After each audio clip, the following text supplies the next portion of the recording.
Assalamualaikum warahmatullahi wabarakatuh.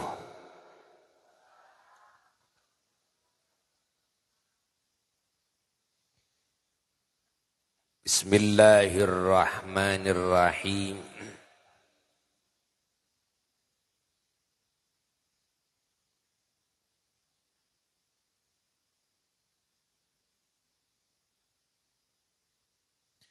Alhamdulillahi rabbil alamin. Wa ashhadu an la ilaha illallah wahdahu la syarika lah. Wa ashhadu anna sayyidana wa maulana Muhammadan abduhu wa rasuluh syahadatan tunjina min azabi rabbil alamin. Allahumma salli wa sallim wa barik ala sayyidil awwalina wal akhirin imamil anbiya'i wal mursalin wa khatamin nabiyyin Sayyidina wa nabiyyina wa maulana Muhammad wa ala alihi wa sahbihi ajma'in wa la hawla wa la quwwata illa billahil aliyyil azim wa ba'du faya ibadallah usikum wa nafsi bitaqwallah faqad fazal muttaqun. Yaqulullah tabaraka wa ta'ala fil Qur'anil Karim, a'udzu billahi minasy syaithanir rajim. Bismillahirrahmanirrahim. Wa laqad arsalna Musa biayatina an akhrij qaumaka minadh dhulumati ilan nur. Wa dzakkirhum bi ayyamillah inna fi dzalika la ayatin likulli sabbarin syakur. Sadaqallahul aliyyul azim. Para jamaah yang mulia dan segenap umat Islam dimanapun berada, terkhusus warga Indonesia yang sangat dicintai, yang sangat dimuliakan, yang sangat didoakan. Semoga kita semua selalu mendapatkan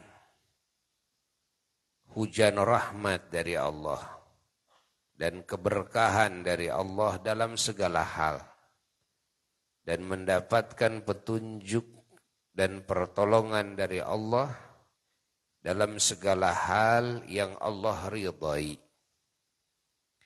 Dan semoga segala dosa-dosa kita semua diampuni oleh Allah. Segala aib kita semua ditutupi oleh Allah.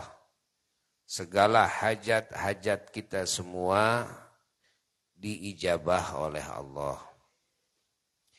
Dan semoga bangsa kita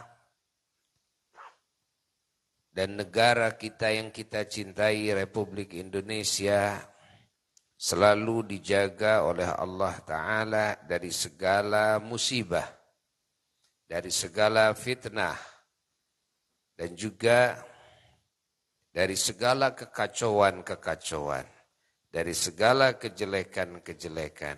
Dan semoga bangsa yang kita cintai ini semuanya oleh Allah dijadikan bangsa yang beriman dan bertakwa kepada Allah. Semuanya dijadikan ahli keselamatan, kebahagiaan, kemuliaan yang abadi dan hakiki. Dan semoga Allah Subhanahu wa ta'ala membalas segala kebaikan-kebaikan para leluhur kita yang sudah mengorbankan harta, benda, tenaga, pikiran, waktu, sampai nyawa demi terwujudnya kemerdekaan bagi bangsa ini. Semoga Allah balas dengan sebaik-baiknya balasan. Semoga Allah ampuni segala dosa-dosanya. Semoga Allah tutupi segala kekurangannya. Semoga Allah tinggikan derajatnya di derajat yang setinggi-tingginya di sisi Allah. Semoga Allah jadikan alam barzakhnya menjadi taman-taman surga.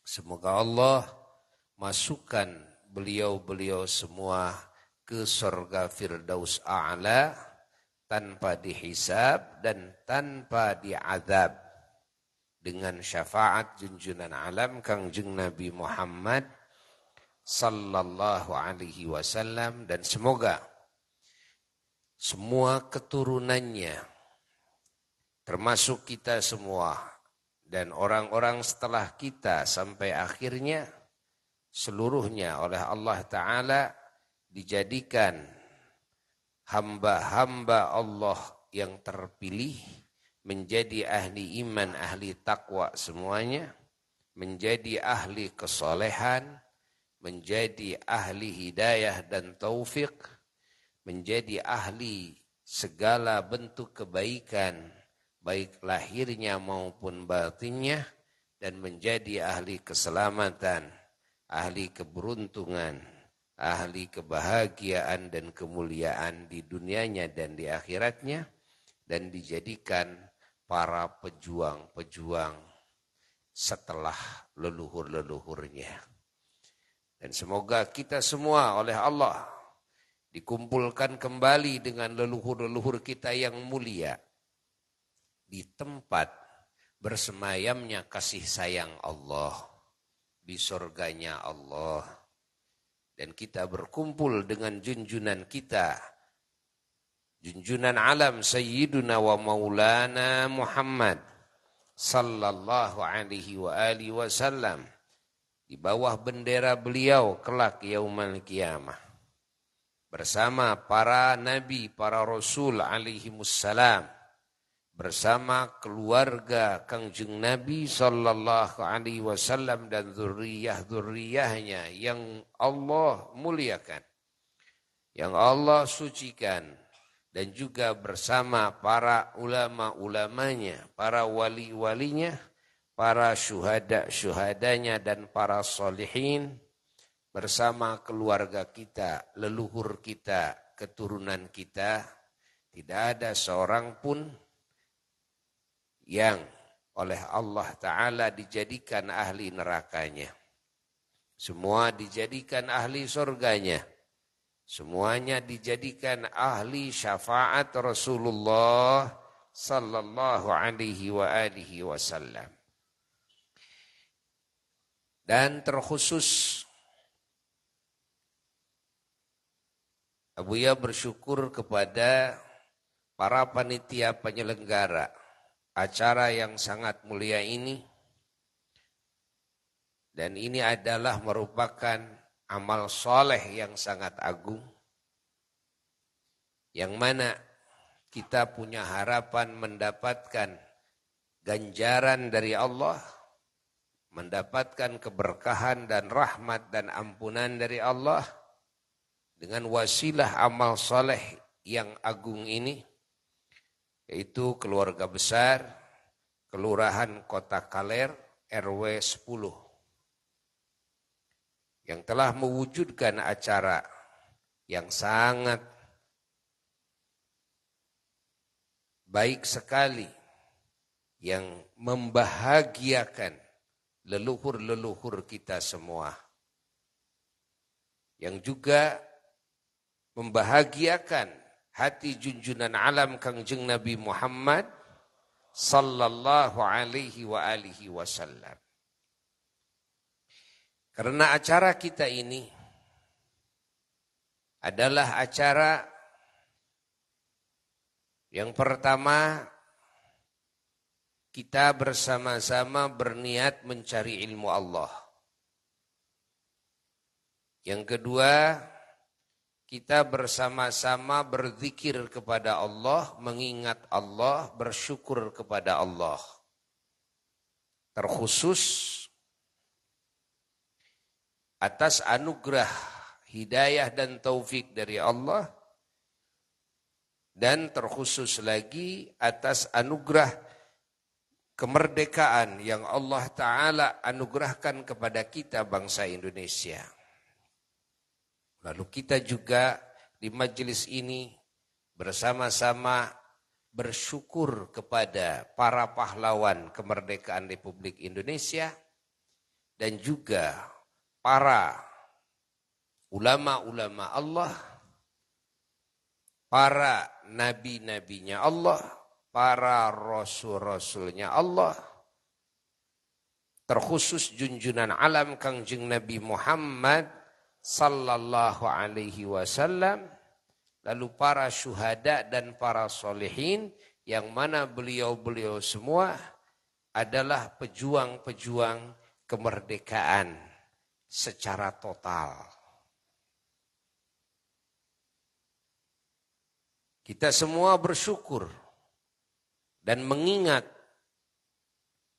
kebaikan-kebaikan orang-orang yang telah berkorban, orang-orang yang telah berjuang demi menyelamatkan manusia, demi menyelamatkan bangsa jin dari ancaman api neraka, dari murkanya Allah, dari segala kemelut dan musibah-musibah besar di akhirat, bencana-bencana yang besar di akhirat, dan juga dari ancaman azab dan warna-warni kesusahan, warna-warni musibah di alam barzakh, dan juga yang menyelamatkan kita semua dari segala kejelekan di dunia ini, baik zahirnya maupun batinnya. Jazahumullah ahsanal jaza. Semoga Allah membalas kepada beliau-beliau semua dengan sebaik-baiknya balasan. Lalu kita semuanya di majelis yang agung ini bersama-sama menghadiahkan ganjaran amal soleh daripada amal-amal soleh yang kita amalkan bersama-sama. Terkhusus dari bacaan-bacaan, kalimat-kalimat thayyibah, kalimat-kalimat yang mulia, yang baik, bacaan Al-Quran, walaupun sekelumit, bacaan tasbih, tahmid, takbir, tahlil, walaupun sekelumit, bacaan salawat salam kepada junjunan alam Rasulullah sallallahu alaihi wasallam, dan ucapan-ucapan pujian kepada Allah, pujian kepada Rasulullah sallallahu alaihi wasallam, atau juga dari sedekah yang kita keluarkan, termasuk dari hadirnya kita di majelis ilmu, majelis zikir ini, majelis syukur ini. Pahalanya kita semuanya bersama-sama berniat memohon kepada Allah, semoga Allah Ta'ala limpahkan pahala yang kita amalkan amalnya, Allah hadiahkan kepada para leluhur-leluhur kita semua. Allah hadiahkan kepada para pejuang kemerdekaan Republik Indonesia.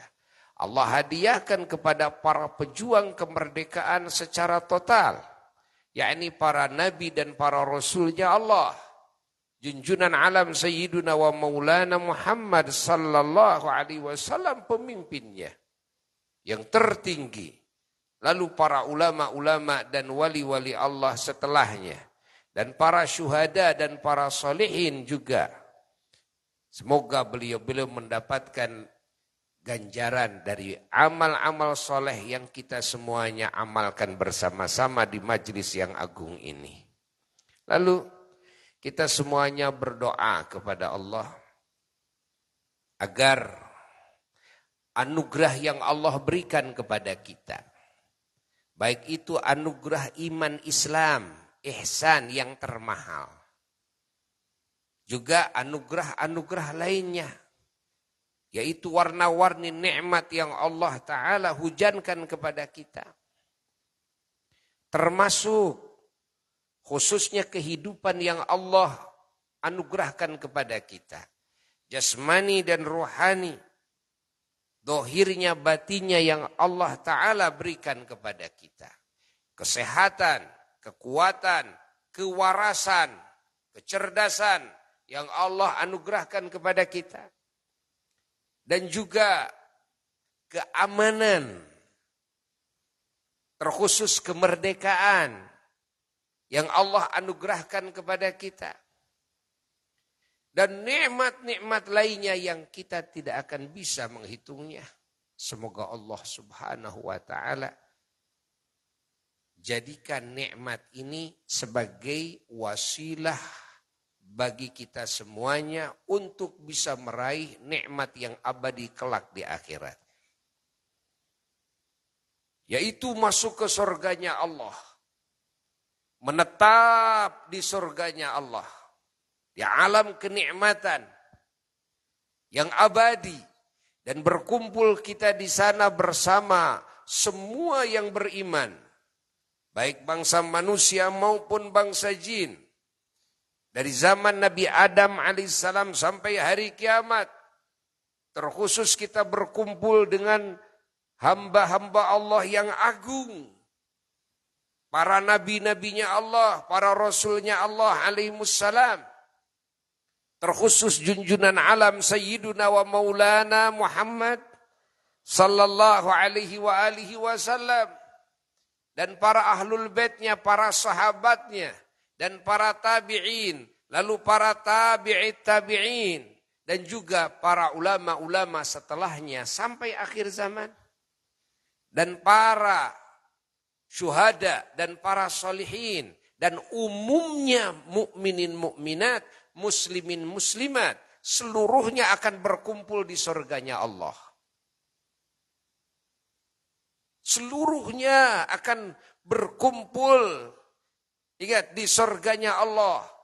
Hatta mukmin yang berdosa sekalipun, ingat, tetap ujung ceritanya, siapa orang yang ketika meninggalnya membawa iman, walaupun sebesar biji sawi, walaupun dalam hidupnya dia mengotori imannya dengan bergelimangnya dosa, walaupun dosa-dosanya sangat banyak sekali, dan dosa-dosanya dosa yang besar-besar, namun ketika dia mati membawa cahaya iman ini di hatinya, asal sahih imannya, maka dia punya harapan besar menjadi ahli surga.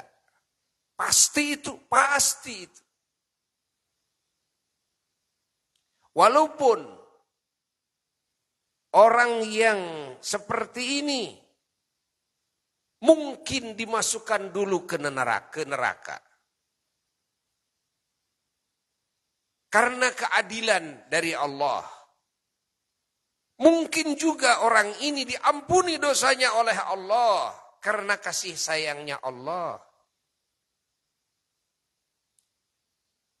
Mungkin juga dia mendapatkan kasih sayang Allah itu sebabnya mendapatkan syafaat pembelaan dari junjunan alam Rasulullah sallallahu alaihi wasallam, atau dari salah seorang nabi, salah seorang rasul, atau dari salah seorang wali Allah, dari salah seorang ulama Allah, atau dari salah seorang para syuhadanya Allah. dari salah seorang yang soleh.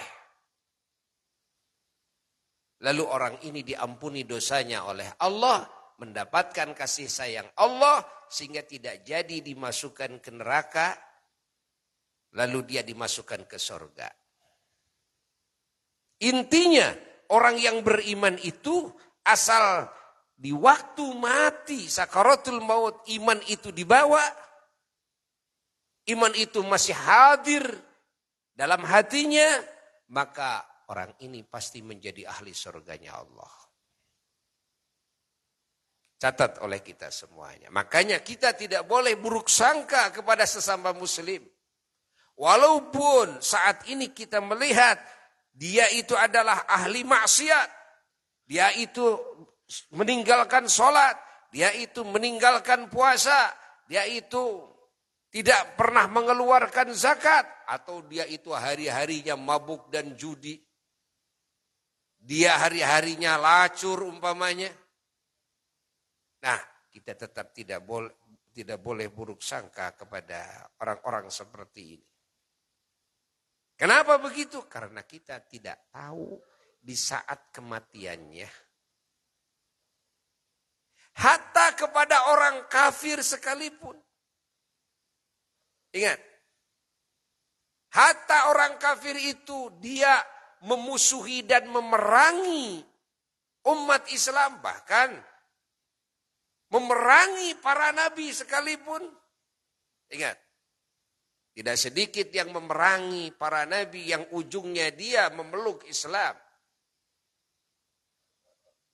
Sebagaimana kita mendengar berapa banyak para sahabat Rasulullah sallallahu alaihi wasallam yang memeluk Islam, padahal sebelumnya para sahabat ini memerangi nabi, mencaci maki, mendustakan Allah sebagai Tuhan yang hak, mendustakan Kangjeng Nabi Muhammad sallallahu alaihi wasallam sebagai Rasul yang hak, mendustakan Al-Quran sebagai kalamullah yang hak, mendustakan Islam sebagai agama Allah yang hak, mereka dustakan. Tapi ujung ceritanya tidak sedikit yang memeluk Islam mendapatkan hidayah dari Allah Jalla Jalaluhu wahdah.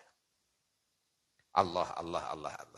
Begitu pula ketika kita melihat kepada orang lain yang mereka saat ini tidak beriman kepada Allah, bahkan saat ini memusuhi umat Islam, boleh jadi esok atau lusa mereka mendapatkan petunjuk Allah, hidayah dari Allah, lalu mereka mengucapkan 2 kalimat syahadat, mereka memeluk Islam, dan banyak ini terjadi. Sehingga mereka matinya ada dalam keadaan beriman kepada Allah Ta'ala. Sehingga mereka berhak masuk surganya Allah Jalla Jalaluhu wahdah. Nah, bahkan kita tidak boleh sombong, tidak boleh ujub dengan iman yang Allah anugerahkan kepada kita. Dengan kesolehan, dengan ilmu yang luas. Ingat. Dengan akhlak mulia, dengan rajinnya kita dalam beribadah, rutinnya kita dalam wirid membaca Al-Quran, bahkan menghafal Al-Quran. Jangan sekali-kali kita ujub. Jangan sekali-kali kita sombong dengan anugerah yang Allah berikan kepada kita saat ini. Kenapa? Karena semua manusia tidak ada yang tahu di mana dia akan mati, dalam keadaan apa dia mati. Apakah imannya akan terbawa atau tidak? Na'udzubillahi min dzalik. Tidak ada yang tahu. Ya. Maka kita mesti terus menjaga iman kita, menjaga kesolehan, menjaga ketakwaan dan bersyukur kepada Allah. Dan terus berdoa kepada Allah agar Allah menetapkan, mengabadikan iman Islam ini sampai kita menghadap Allah dan berjuang kita, berdoa kita agar Allah menyempurnakan iman Islam sampai ihsan dalam jiwa raga kita, dan memohon kepada Allah. Pada saatnya kita dipanggil oleh Allah kembali dari alam dunia yang fana ini dalam keadaan iman kita sempurna, Islam kita sempurna, ihsan kita sempurna. Terus kita berjuang. Memerangi hawa nafsu siang dan malam. Terus kita berjuang, berperang dengan setan. Yang setan tidak pernah berhenti, berupaya akan mencelakakan kita siang dan malam. Berupaya akan menyesatkan hati kita dari rel yang Allah ridhai. Dari jalan yang lurus kepada jalan yang bengkok. Yang selanjutnya jalan tersebut masuk ke nerakanya Allah. Agar kita bisa bersama dengan mereka di nerakanya Allah. Na'udzubillah min dzalik. Kita terus perangi. Dan ketahuilah bahwasanya kemerdekaan bangsa dan kemerdekaan negara Indonesia, alhamdulillah, sudah kita raih. Dengan wasilah pengorbanan dan perjuangan para leluhur kita. Maka kita wajib bersyukur kepada Allah dan wajib bersyukur kepada para leluhur kita. Kita harus selalu ingat atas anugerah-anugerah Allah dan ingat atas anugerah-anugerah yang leluhur kita hadiahkan kepada kita. Yang mana nyawa menjadi tumbalnya. Bukan cuma harta saja, bukan cuma tenaga saja, bukan cuma waktu dan pikiran saja, tapi juga nyawa menjadi taruhannya. Kita bersyukur, kita jangan lupa kepada Allah dan jangan lupa kepada para leluhur-leluhur kita. Maka acara yang kita adakan seperti ini adalah sebagai perwujudan bahwa kita sebagai hamba Allah, ya, yang dididik oleh Allah dengan didikan yang agung. Kita selalu mengingat Allah dan mengingat anugerahnya. Dan kita selalu mengingat leluhur-leluhur kita. Ya, dan segala kebaikan-kebaikannya, perjuangan-perjuangannya dan pengorbanan-pengorbanannya. Dan melalui majelis ini kita mendoakan beliau-beliau terus. Dan kita terus berjuang. Bagaimana kita bisa menjaga anugerah negara yang istimewa ini, yang kaya raya ini, bagaimana kita bisa mengelolanya agar Indonesia ini menjadi wasilah kita semuanya selamat di dunia dan di akhirat. Kita semuanya bahagia di dunia dan di akhirat. Kita semuanya mulia di dunia dan di akhirat. Bahkan, ya, bagaimana kita bisa berbuat kebaikan kepada bangsa-bangsa lain. Melalui negara, melalui Indonesia yang kita kelola bersama-sama. Ini adalah tanggung jawab kita. Ini adalah PR kita bangsa Indonesia. Jangan sampai Indonesia ini, negara yang kaya raya ini, dikelola oleh orang luar. Lalu manfaat yang besarnya diambil oleh mereka. Kita hanya kebagian sisanya saja, kita hanya kebagian sedikit saja. Sehingga bangsa Indonesia masih banyak yang miskin. Padahal hadir di negara yang kaya raya. Masya Allah, kita menjadi bangsa yang sengsara. Banyak sekali yang masih sengsara, yang masih fakir. Padahal kita berada di negerinya sendiri yang kaya raya. Kurang apa di Indonesia ini? Ingat, Indonesia ini adalah negara yang jadi rebutan bangsa-bangsa lain. Semua mengincar Indonesia. Kenapa? Karena di Indonesia penuh aset, ya, yang sangat luar biasa. Penuh kekayaan yang sangat luar biasa. Ingat, bukan cuma dari tumbuh-tumbuhannya saja. Bukan cuma dari ikannya saja. Bukan cuma dari ternaknya saja. Bukan cuma dari buah-buahannya saja. Ingat, bukan cuma dari minyaknya saja, emasnya saja, berliannya saja. Lah, masih banyak kekayaan-kekayaan di Indonesia ini. Yang tidak akan ada habisnya. Ingat, kecuali nanti kiamah habisnya. Itu Indonesia. Namun sayang, ya, kita semua bangsa Indonesia harus menyadari bahwa kekayaan di negeri kita, ingat, kekayaan di negeri kita ini masih banyak yang diambil oleh mereka orang-orang luar. Sementara kita bangsa Indonesia masih banyak yang miskin. Sehingga upaya mengentaskan kemiskinan tidak selesai-selesai sampai saat ini. Ingat, tidak selesai-selesai sampai saat ini. Apakah bangsa Indonesia ini kekayaannya tidak ada? Bukan. Bukan. Begitu Buya teliti, ternyata kekayaan Indonesia ini diambil banyak sekali oleh bangsa-bangsa lain.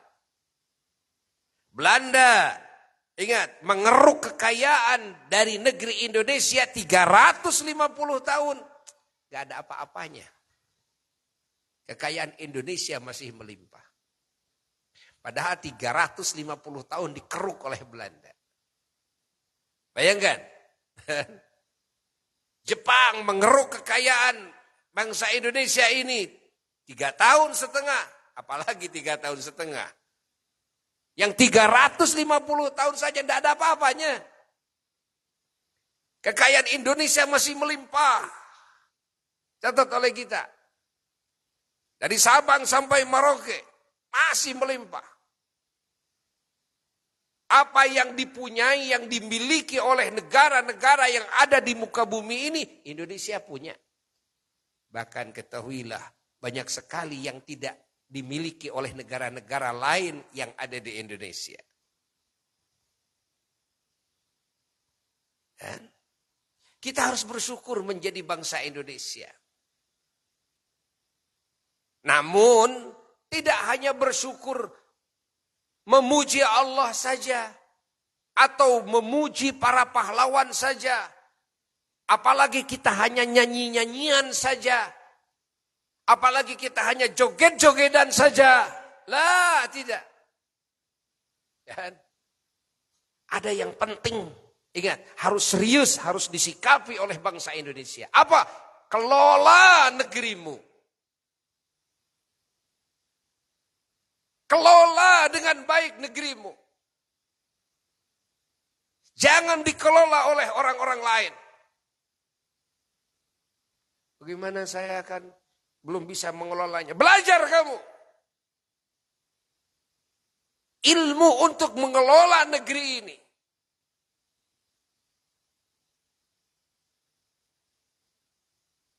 Keilmuannya di Indonesia, apakah ada? Ada. Mau ke luar negeri silahkan mencari ilmunya. Lalu kamu kembali lagi. Ayo kelola. Kamu jangan jadi karyawan di perusahaan asing.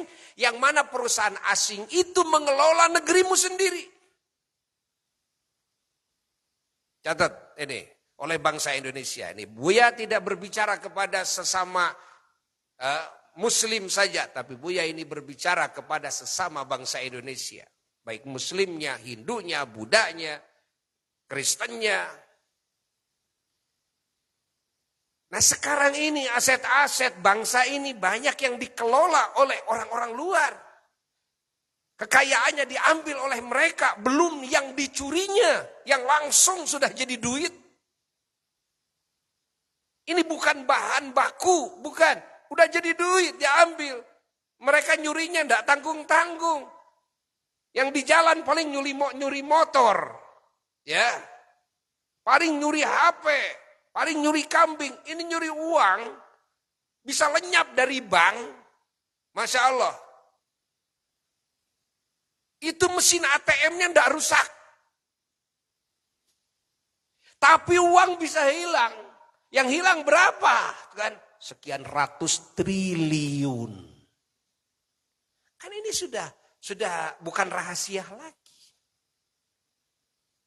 Kasus-kasus di Indonesia ini bukan rahasia lagi. Semua tahu kok. Sekian ratus triliun. Allah. Dan bukan satu orang pencurinya itu. Coba kalian periksa pabrik-pabrik di Indonesia ini. Periksa oleh kalian. Peternakan besar. Periksa oleh kalian. Ingat. Perikanan besar. Periksa oleh kalian. Pertanian besar. Ingat.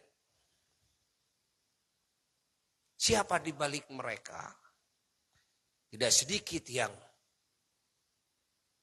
Masya Allah. Ternyata bukan orang Indonesia, tapi orang luar. Dan ini sudah terbuka. Bukan hal yang rahasia. Bukan. Walaupun dengan atas nama join umpamanya, ya. Kita joinan usaha. Nah, tapi kan yang paling besar diambil oleh mereka. Lalu barulah yang sedikitnya dimasukkan ke APBN. Kan? Itu pun juga banyak yang nyunatin dulu. Kan? Bahkan yang disunat lebih besar daripada yang dimasukkan ke kantong APBN. Kan? Catat ini. Ini Buya berbicara yang real kok. Ingat ini. Buya ingin bangsa Indonesia itu semuanya sadar. Kita jangan dininakbobokan, kita jangan dirayu, jangan dibual dengan bualan-bualan. Lalu kita dilupakan daripada hal yang paling penting. Sekarang kita ini, bangsa ini banyak yang dibual. Ya. Banyak yang dibebenyokkan. Dengan apa? Hanya dengan mainan-mainan, dengan film-film, dengan nyanyian-nyanyian, dengan musik-musik, dengan hiburan-hiburan, dengan joget-jogedan. Ingat. Sementara kita sedang joget ini, kan? Kekayaan bangsa Indonesia tiap hari diambil oleh mereka, dibawa keluar. Kita sedang nonton film, dan berapa banyak kekayaan Indonesia yang mereka gondol bawa ke negerinya. Allah, yang dari lautannya, yang dari hutannya, kan? Peternakannya, emasnya, peraknya, minyaknya, dan sebagainya.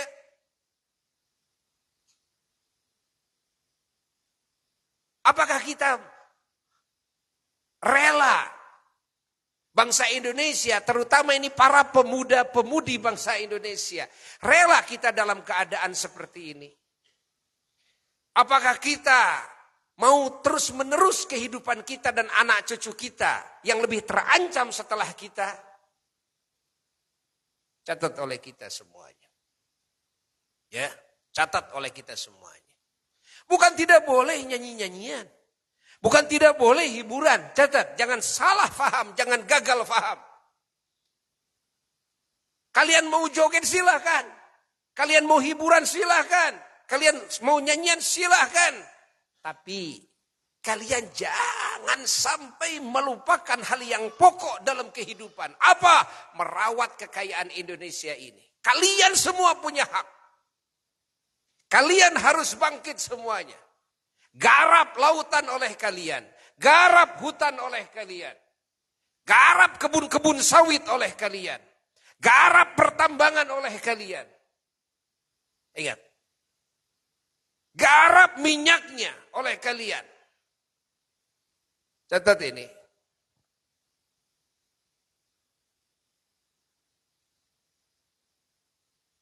Begitu Buya telah apa yang menjadi masalah bangsa Indonesia ini kok tidak mengelola. Ada banyak faktor. Di antaranya dengan alasan bangsa Indonesia ini kurang dalam ilmu teknologi. Belajar kamu. Kenapa tidak ada yang belajar? Ayo belajar ke luar negeri. Ya. Sehingga kalian mampu menguasai ilmu teknologi. Bahan-bahan sudah banyak di kita. Bahkan kalau kalian periksa berapa banyak perusahaan yang mereka ngambil bahannya dari Indonesia, dikelola di Indonesia, karyawannya bangsa Indonesia, lalu setelah hasil dijual, dibawa, diekspor dari Indonesia ke luar negeri. Bayangkan. Kan? Dan diekspor ke luar negeri, siapa yang ekspor? Yang ekspor adalah yang punya saham terbesar. Mereka yang punya penghasilan terbanyak. Dan mereka adalah bukan orang Indonesia. Orang Indonesia mendapatkan bagian. Yang bagian itu sebetulnya sangat sedikit sekali daripada hasil yang mereka gondol keluar. Ya. Belum dengan hutang-hutang yang sangat banyak. Ya kan? Yang pada akhirnya nanti dibebankan lagi kepada rakyat. Apa? Pajak ditingkatkan. Ya kan? Pajak jadi semakin mahal. Padahal kekayaan Indonesia sangatlah banyak.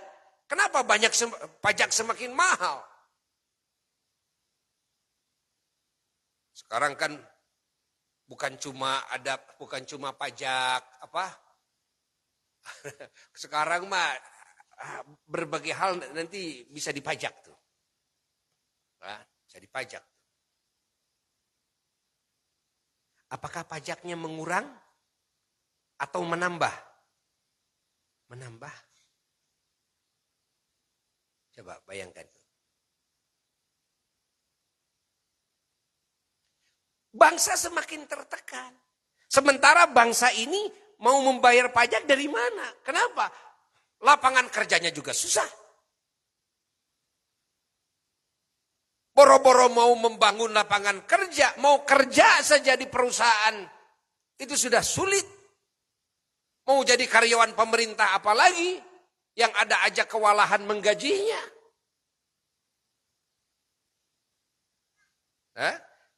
Sementara bangsa Indonesia tidak dididik, ingat, di dalam keilmuan untuk membangun masolihul hayah, kemaslahatan hidupnya. Bangsa Indonesia tidak punya keahlian di bidang pertanian, tidak punya keahlian di bidang perikanan, peternakan, penggemukan, di bidang teknologi. Sehingga harus mendatangkan dari luar, bahkan uangnya juga dari luar, modalnya dari luar, diambil lagi oleh orang luar keluar. Bangsa Indonesia paling hanya jadi karyawan saja, itu pun juga tidak banyak. Yang bisa terserap oleh perusahaan-perusahaan asing yang ada di Indonesia.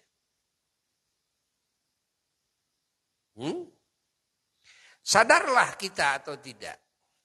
Ingat. Fahami oleh kita semuanya. Terus, jadi Buya jadi bingung mikiran anak. Kenapa bingung mikirnya? Gini. Sekarang ada lagi upaya menggunakan zakat. Kan? Upaya menggunakan zakat. Yakni bangsa Indonesia kan mayoritas muslim. Nah, ini muslim ini ya, zakatnya digiring, lalu diambil ya, zakatnya ini untuk apa? Untuk dipakai pembangunan negara ini. untuk dipakai mengentaskan kemiskinan, bantuan ke sana kemari dan sebagainya. Bagus itu, sebetulnya itu bagus. Namun yang menjadi pertanyaan bukan itu yang Buya pertanyakan. Ini kita harus mikir bersama. Harus mikir bersama ini. Apa yang dipertanyakan? Kenapa kekayaan Indonesia kok tidak mencukupi bagi kebutuhan bangsa Indonesia sendiri? Sehingga bangsa Indonesia harus dipajak dan pajaknya ditambah lebih mahal. Sehingga umat Islam selain pajak, umat Islam harus mengeluarkan zakat. Yang zakat itu digabungkan untuk pembangunan bangsa ini, negara ini. Kalau orang-orang yang non-muslim tidak ada zakat kan? Nggak ada zakat, tapi umat Islam ini kan bisa menimbulkan kecemburuan sosial. Loh, kenapa kami umat Islam kok zakat kami dipinta? Sementara saudara kami dari Hindu, dari Buddha, dari Nasrani kok nggak dipinta? Kan mereka sudah dipajak. Bukankah kami juga bangsa umat Islam ini juga dipajak sama? Kan? Tentunya kita rela mengeluarkan zakat. Kita rela membayar pajak. Karena kalau kita bangsa ini tidak membayar pajak, dari mana negara ini bisa maju? Belum dengan hutang yang terus membengkak. Bukan masalah ini menghutang atau tidak. Ya. Karena kepentingan untuk rakyat tidak masalah. Masalah menghutang tidak masalah. Ya. Yang menjadi hal yang penting yang harus kita pikirkan bersama. Bukan masalah kita menghutang dari luar. Bukan masalah bagaimana kita mendatangkan para ahli ke sini ya, agar Indonesia ini bisa dikelola ya. Nah, bagaimana pendanaan yang kita butuhkan agar kita bisa mengelola bangsa ini dan sebagainya. Bukan masalah itu, bukan. Itu tidak jadi masalah itu, tidak ada jadi masalah. Ya. Yang jadi masalah, ingat, yang jadi masalah diantaranya apa? Yang jadi masalah diantaranya adalah penghasilan ke dalam dan yang harus besar. Satu, ya. Lalu apa yang harus difikirkan? Bagaimana mendidik bangsa ini agar punya keahlian untuk mengelola bangsa ini, untuk mengelola negeri ini. Betul-betul dididik. Seluruhnya. Bukan hanya dididik coret-coret di buku saja. Tidak, tapi dipraktekkan.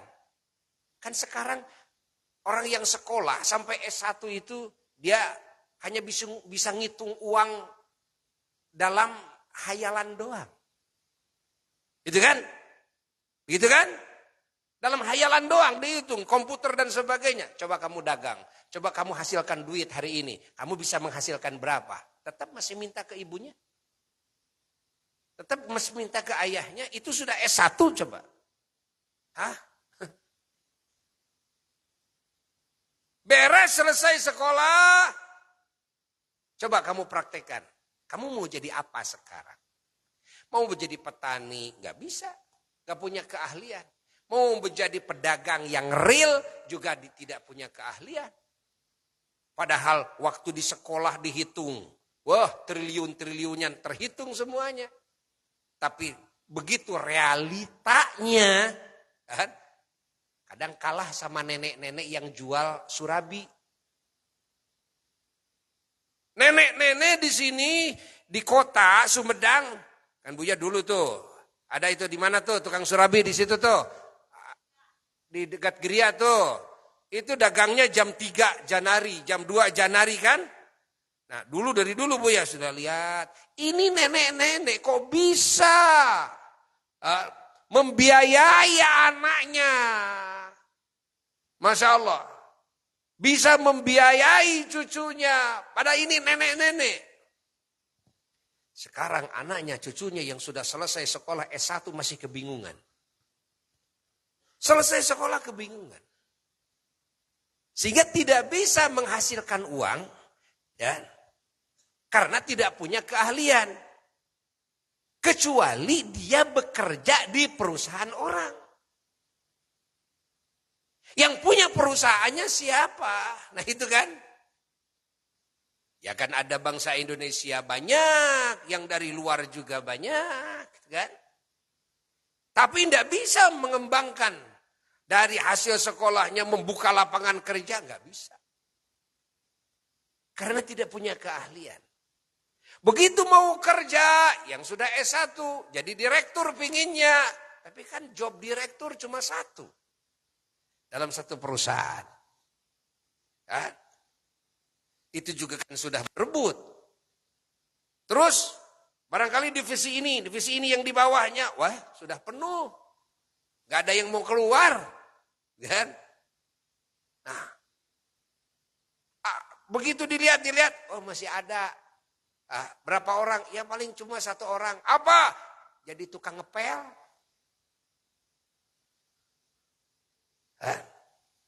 Atau jadi hansip.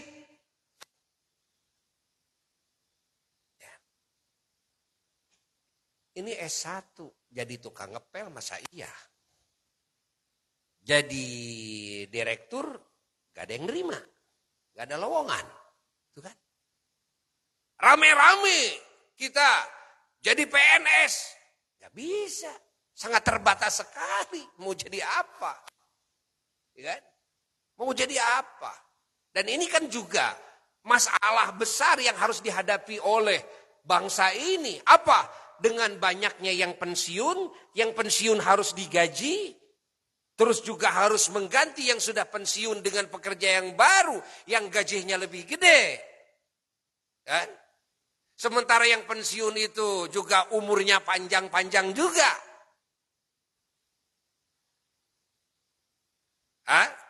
Lalu masa kerjanya sekarang berapa tahun? 58 tahun. Berhenti, pensiun. Yang pensiun digaji tetap. Digaji tetap. Ini yang 58 itu rata-rata umpamanya dari usia 20 atau 25 tahun. Atau dari 30 tahun dia sudah 58, berapa puluh tahun itu rata-rata kan. Ada berapa juta ini karyawan pemerintah. Coba, setelah itu kalau pensiun setiap tahun itu biasa ada pensiun kan. Nah lalu harus dengan yang baru. Yang baru, ya, ini lebih besar lagi. Nanti yang pensiun tambah. Yang pensiun bertambah. Setiap tahun ada yang pensiun, terus yang pensiun, tapi tetap digaji. Maka ini juga PR. Bagaimana kita, negara bisa menggaji karyawan aktif, bisa menggaji yang pensiun yang terus bertambah, bisa menggaji juga karyawan yang baru masuk. Kan? Catat nih, belum bagaimana bayar utang ini.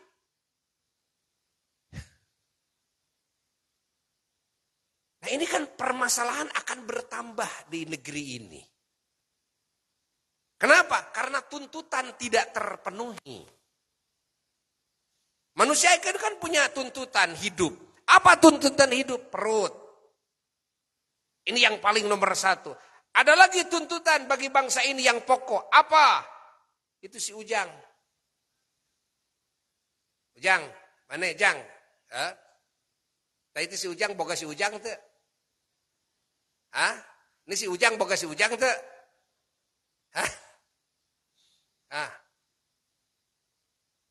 Semua punya tuntutan. Fahami? Dan ini memerlukan dana.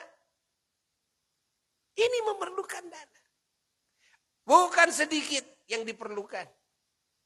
Makanannya, minumannya, pakaiannya, rumahnya, kendaraannya, dan sebagainya. Merembet kepada berbagai hal, kebutuhan dalam hidup. Ya kan? Kalau lapangan kerja sudah sulit. Coba. Lalu pajak semakin membengkak. Harus dibayar juga. Lalu tuntutan perut ini tetap harus dipenuhi. Belum tuntutan si Ujang juga. Harus dipenuhi juga. Kan? Nah ini kan bikin stres. Lambat laun bangsa Indonesia ini kalau masih tetap seperti ini, bangsa nggak mau berjuang, bangsa tidak mau berpikir, tidak mau bekerja keras, tidak mau belajar keahlian, ingat dalam membangun segala kemasalah hidup, maka tunggu sebentar lagi bangsa Indonesia akan menjadi bangsa stres semuanya. Na'udzubillahi min dzalik. Sekarang aja sudah banyak yang stres kok. Sudah banyak yang stres. Ada yang masih waras-waras gitu kan. Akhirnya ya sudah S1. Duit teboga. Ya. Minta ke inung bapana geus bingung. Ya. Cek paribasana bisa dahar sangu heuras oge geus untung. Ya. Coba. Terus dari mana? Nah, akhirnya yang waras-warasnya ya mikirlah. Yang penting jadi apa saja. Coba melamar kerja ke sana kemari nggak ada yang menerima. Ya, menjadi pengajar, mentor nggak ada yang menerima. Ya. Masih mending apa? Masih mending ya jadi tukang ngamen lah. Jadi tukang ngamen itu masih mending. Dan itu memang mulia. Buya memandang itu mulia. Buya suka katakan kepada saudara-saudara Buya para pengamen. Kalau menurut pandangan Buya kalian itu mulia. Buya tahu kalian itu tidak menginginkan mencari rezeki dengan cara yang ini. Buya tahu kalian itu pingin banyak duit. Buya tahu kalian pingin menghasilkan uang dengan gampang. Buya tahu kalian menginginkan uang yang lebih bagus. Ya. Namun karena kalian tidak menemukan saat ini kecuali dengan cara seperti ini. Lalu kalian memilih cara seperti ini. Itu adalah pilihan yang tepat, bagus. Namun tidak sedikit anak-anak bangsa ini ya, yang ketika mereka stres, akhirnya mereka lurak-lirik matanya berubahlah dia jadi zombie. Jadi naon? Berubah jadi zombie. Berubah jadi zombie untuk menghasilkan uang. Jadi tukang begal, bacok orang, ambil motornya, ambil mobilnya. Sebetulnya pada hakikatnya tidak mungkin dia ingin membegal orang, tidak mungkin dia ingin membunuh orang, tidak mungkin dia ingin mencuri hak orang lain, tidak mungkin, yakin. Kalau dia bisa menghasilkan uang, ingat, dengan gampang. Coba, apakah mungkin mau membegal orang yang resikonya besar? Mungkin mau mencuri ke rumah orang yang resikonya besar? Gak mungkin lah. Gak mungkin. Gak mungkin. Catat oleh kita semuanya. Catat oleh kita semuanya. Dan maaf ini berbicara real ya. Tidak sedikit orang juga yang sekarang udah kita bikin organisasi saja. Kita bikin LSM saja. Apa tujuannya? Ya tujuannya agar bisa nanti kita bisa minta duit ke si A, minta duit ke si B. Sebetulnya itu bukan hal yang diinginkan juga. Akhirnya semakin banyak LSM. Lalu kerjaannya apa? Semakin banyak ormas. Kerjanya apa? Bukan berarti tidak baik, bukan. Namun jika ada yang lebih baik, pasti akan memilih yang lebih baik. Benar atau henteu sok? Pasti akan memilih yang lebih baik. Nah, yang lebih baik ini tidak ada. Yang lebih baik ini sulit. Yang lebih baik ini susah di zaman kita ini. Buya sudah menelaah. Buya tidak berbicara omong kosong atau membual atau mau memfitnah. Enggak. Kita berbicara fair aja.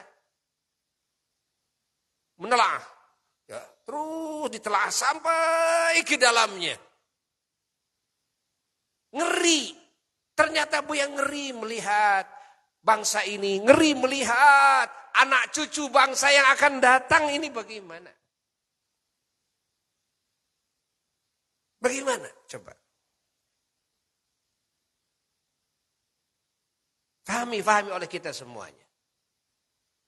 Dan yang menjadi masalah lagi apa? Yang menjadi masalah lagi ketika pengelola negara ini adalah orang-orang, di antaranya ada orang yang tidak jujur di dalamnya. Ini ngeri juga.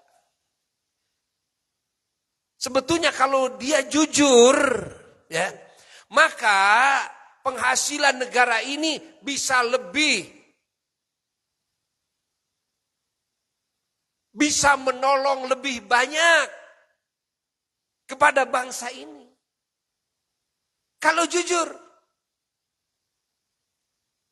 Dengan kehadirannya pengelola negara yang tidak jujur, pada akhirnya apa? Pada akhirnya penghasilan yang harusnya terus diterima oleh rakyat, nggak diterima oleh rakyat. Kecuali hanya sedikit sekali.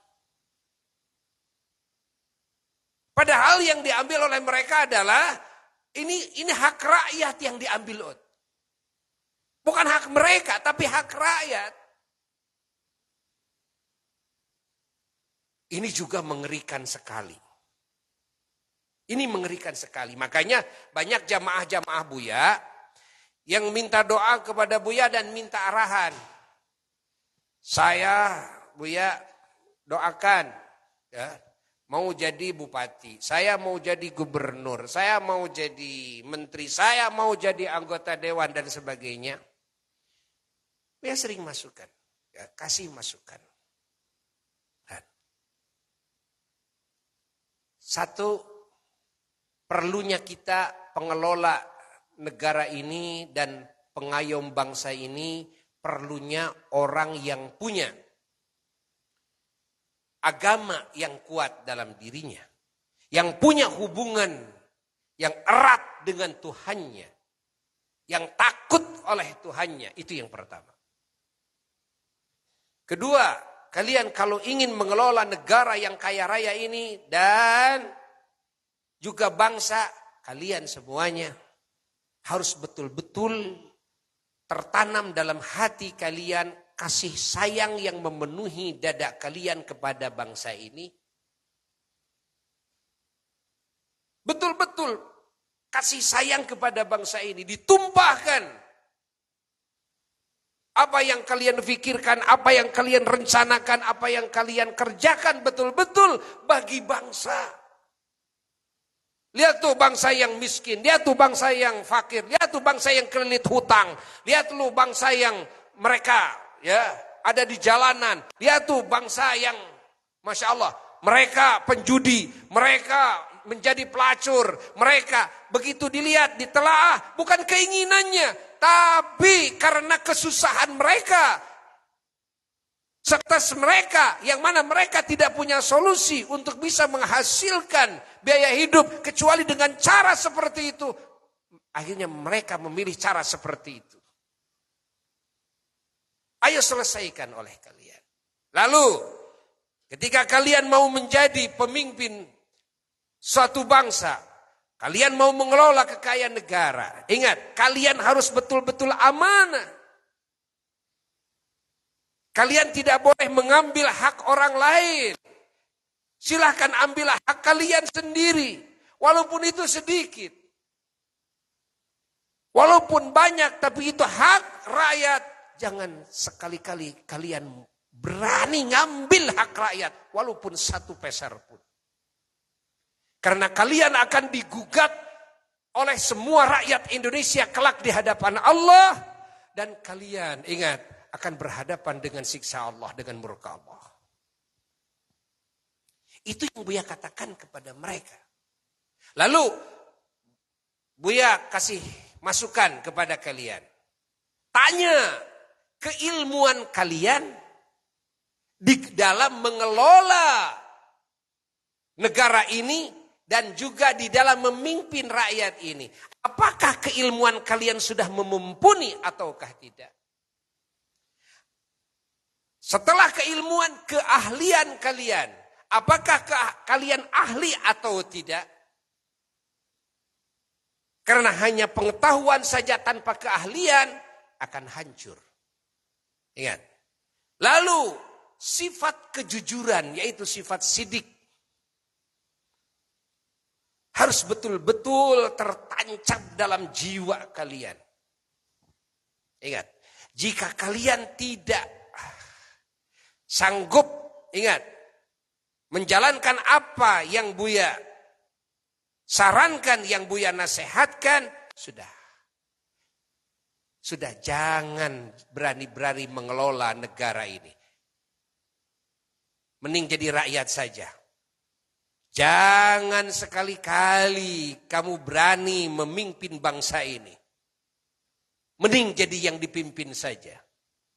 Kenapa? Karena kalian hanya akan menjerumuskan kalian di jurang api neraka yang paling dalam.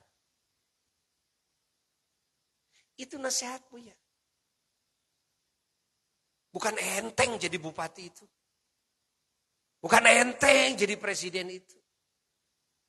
Baik menurut kacamata agama yang sudah jelas. Dan juga menurut konun-konun, aturan-aturan.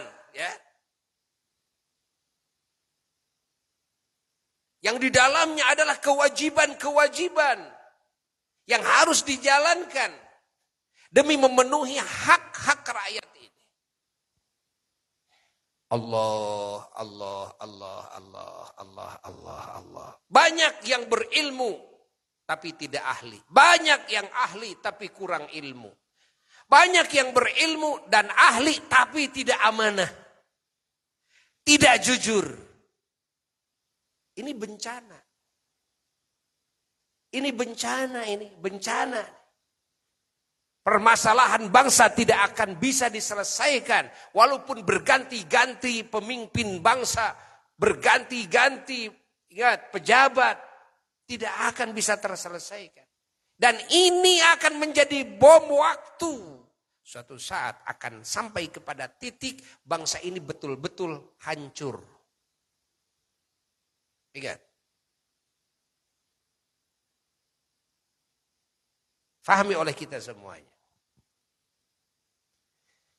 Eces, jelas ente?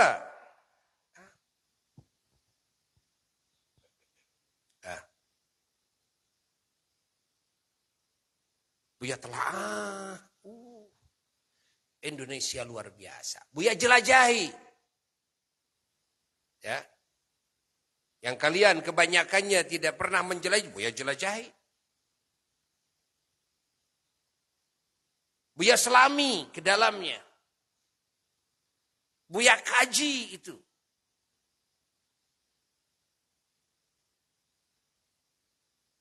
Buya menemukan hal-hal yang sangat dikhawatirkan.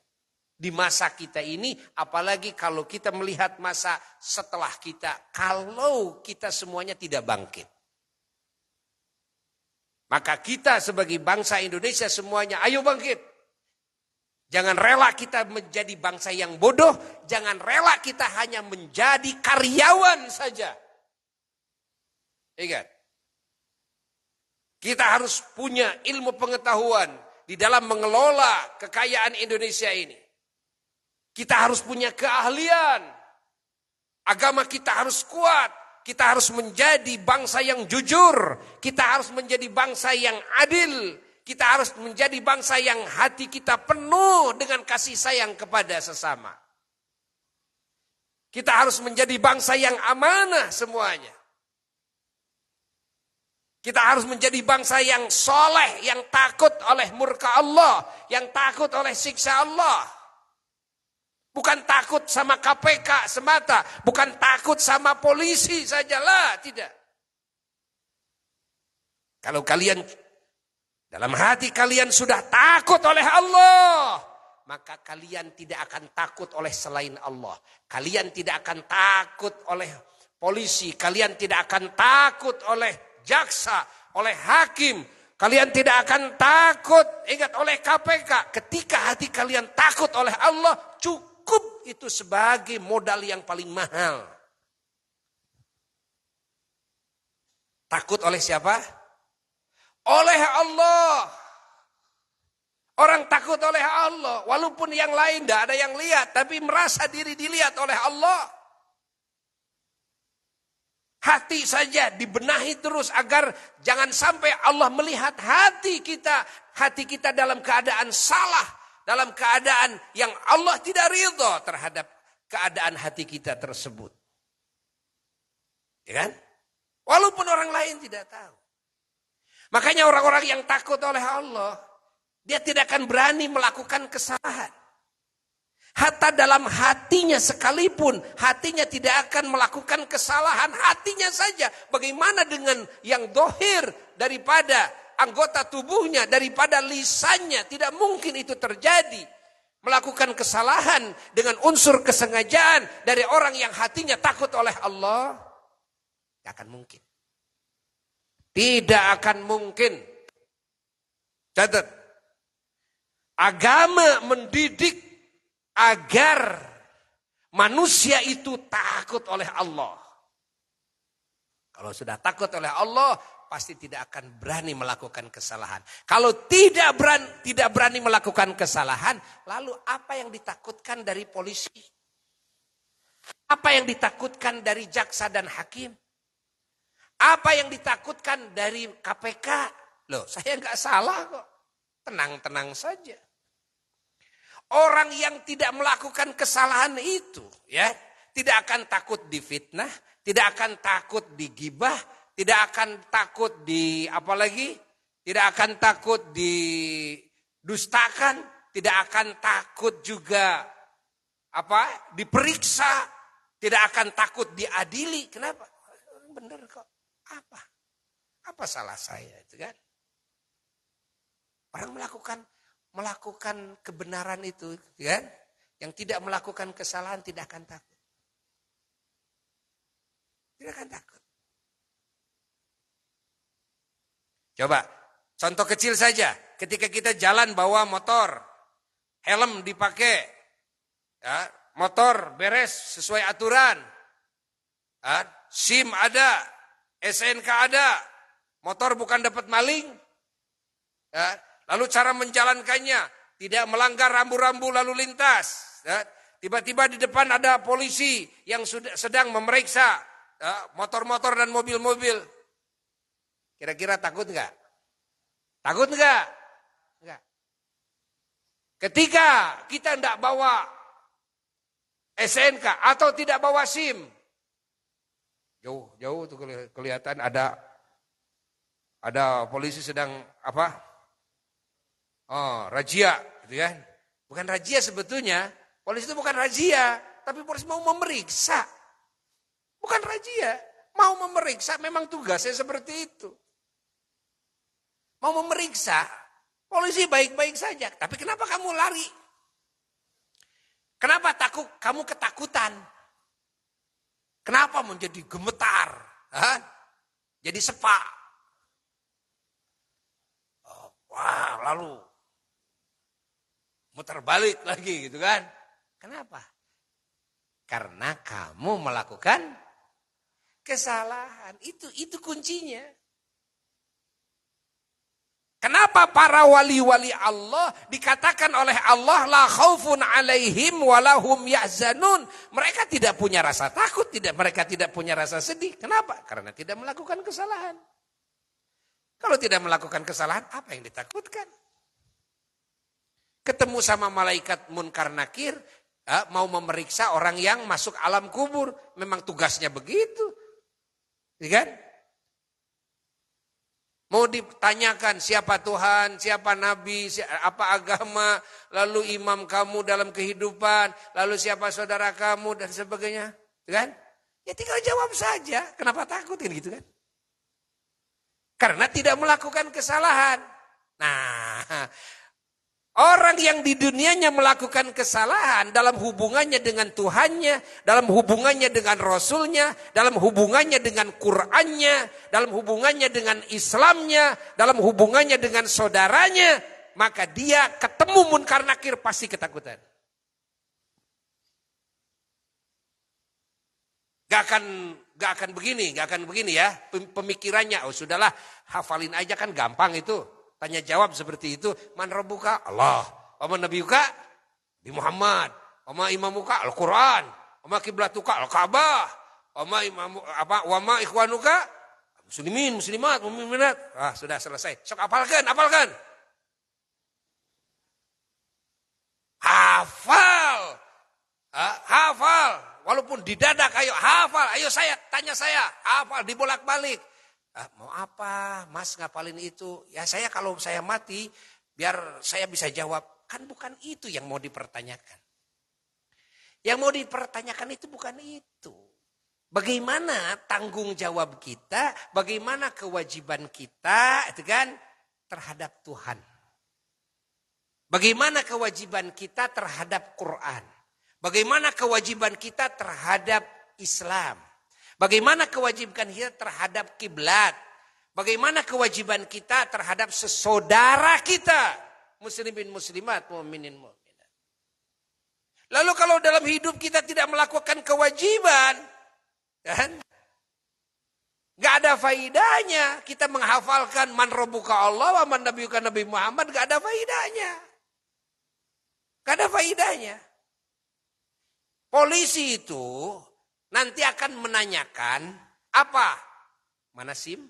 Coba saya mau lihat SNK. Kan cuma segitu kan? Begitu kan? Itu yang akan ditanyakan. Ya sudah hafalin aja sekarang. Hafalin aja. Setiap hari hafalin semuanya hafalin. Mana SIM? Ada. Mana SNK? Ada. Kan bukan masalah tanya jawab. Tapi masalah kewajiban kita ketika kita bepergian. Bawa SIM enggak. Bawa SNK enggak. Ini yang menjadi masalah. Bukan ditanya siapa Tuhan Allah. Hanya tanya jawab. Bukan. Apakah kita menjalankan kewajiban kita kepada Allah? Taatkah kita kepada Allah atau tidak? Ketika Allah memerintahkan kepada kita harus melakukan ABC dan sebagainya. Ketika Allah Ta'ala melarang kepada kita daripada melakukan ABC dan seterusnya. Nah ini yang akan dipertanyakan. Ini buktinya KTP, ini buktinya SIM, ini buktinya STNK, ini buktinya.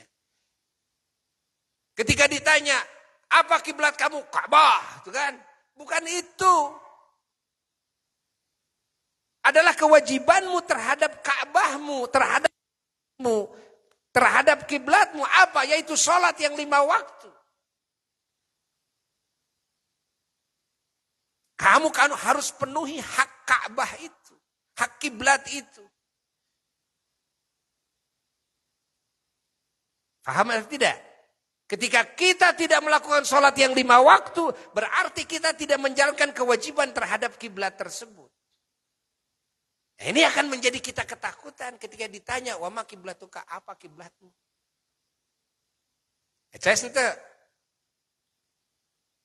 Apa imammu? Imam itu pemimpin yang harus kita taati, yang harus kita ikuti, yaitu aturan. Aturan dalam hidup adalah Al-Quran.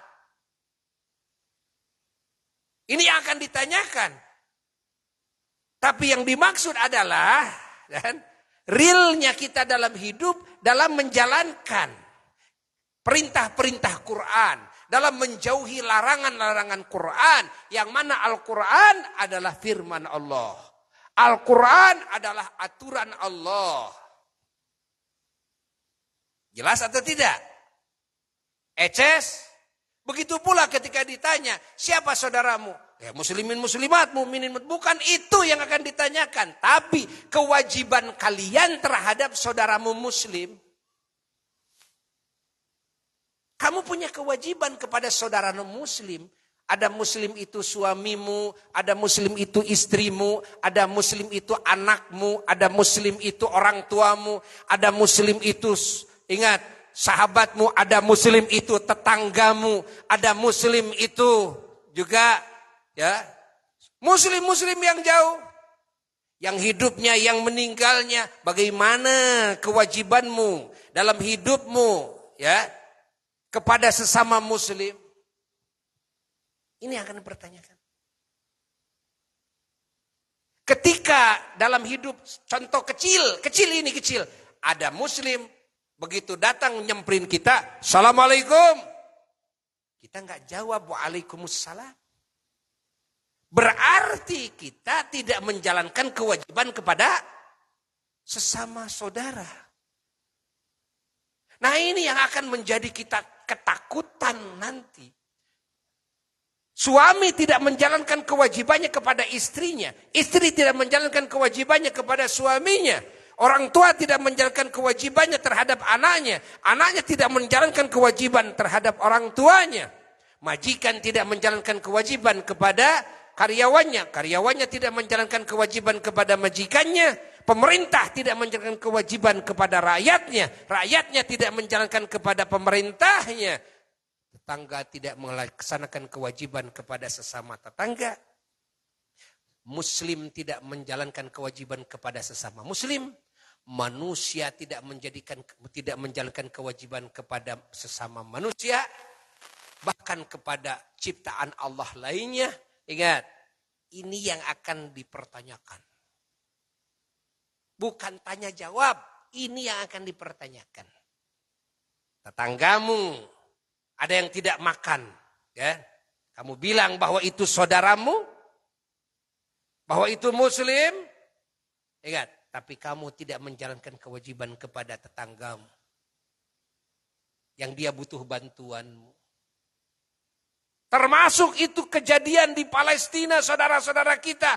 Maka seluruh umat Islam di muka bumi, ingat, akan ditanya oleh Allah Ta'ala. Apa yang dilakukan oleh saudaranya muslim demi menolong sesama muslim yang dianiaya.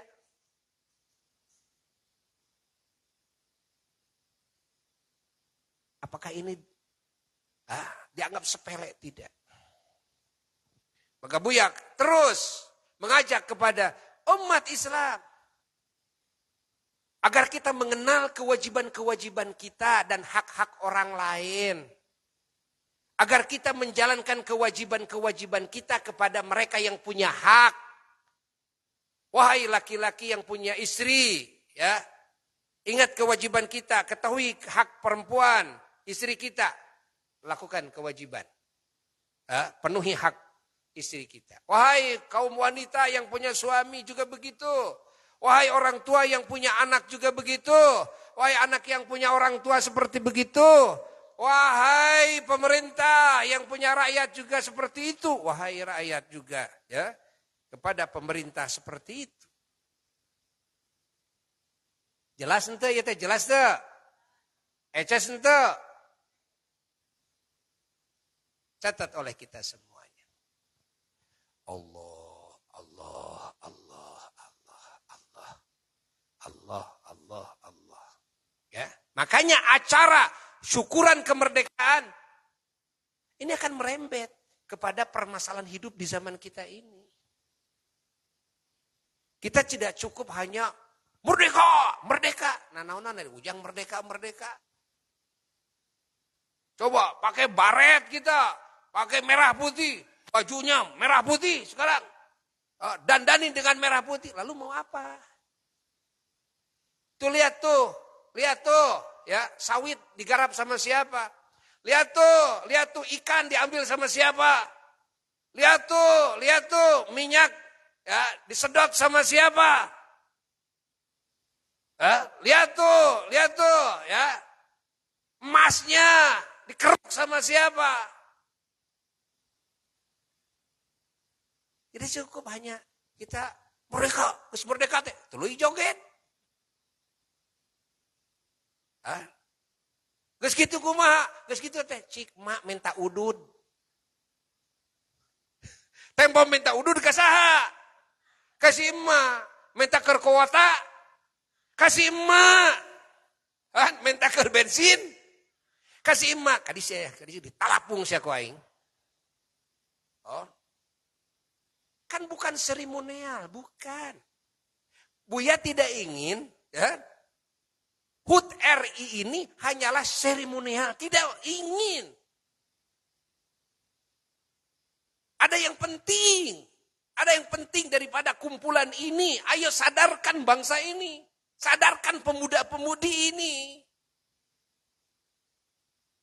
Jangan sampai kita, ya, ingat, membiarkan kekayaan Indonesia ini yang itu adalah milik kita bersama. Lalu digarong oleh orang-orang yang ada di luar. Yang lebih ironis lagi, garong yang ada di luar kerjasama dengan garong yang ada di dalam. Itu kan lebih ironis lagi. Ya. Ya. Ecas ente.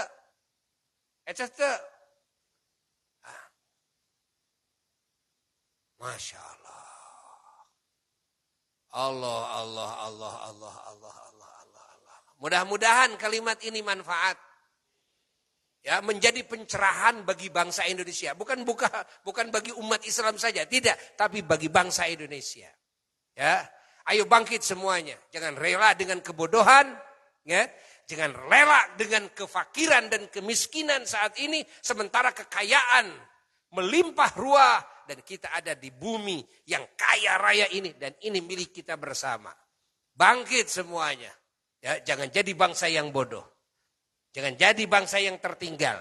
Jangan jadi bangsa yang mau ditipu daya, mau dininak bobokan, mau dirayu, mau dibual, diolok, dibebenyoken, kan? Udah.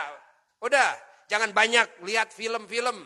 Jangan menjadi rutinitas, gitu kan? Hiburan-hiburan. Jangan. Sekali-kali silakan. Tapi ingat, ada yang penting yang di hadapan kita, ya. Jelas tidak? Membangun agama dan membangun negara. Membangun agama dan membangun negara. Sekali lagi, membangun agama dan membangun negara. Yang harus menjadi tanggung jawab kita bersama. Mudah-mudahan Allah Subhanahu wa ta'ala memberikan hidayah, petunjuk kepada bangsa ini, kepada segala hal yang Allah ridhai dan Allah cintai. Hadanallahu wa iyyakum lima yuhibbu wa yarda wa yaghfir lana dzunubana wa dzunubakum jami'a. Wassalamualaikum warahmatullahi wabarakatuh.